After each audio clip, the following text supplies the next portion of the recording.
what's the story with the new stiff, Mr. Rosenberg? Yeah. We embalming him or what? Who is it, Harry? Albert Frederick Schwartz, killed in a traffic accident.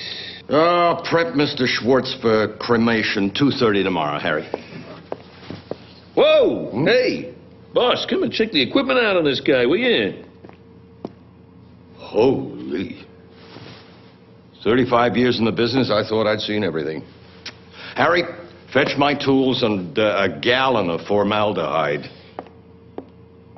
Well, Mr. Schwartz, you cannot be cremated with such an impressive private part. It will be preserved in the name of science for all posterity.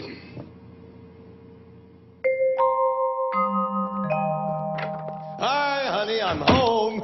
Would you like a drink? Not just at the moment, dear. Have I got something to show you? Oh, my God! Schwartz is dead!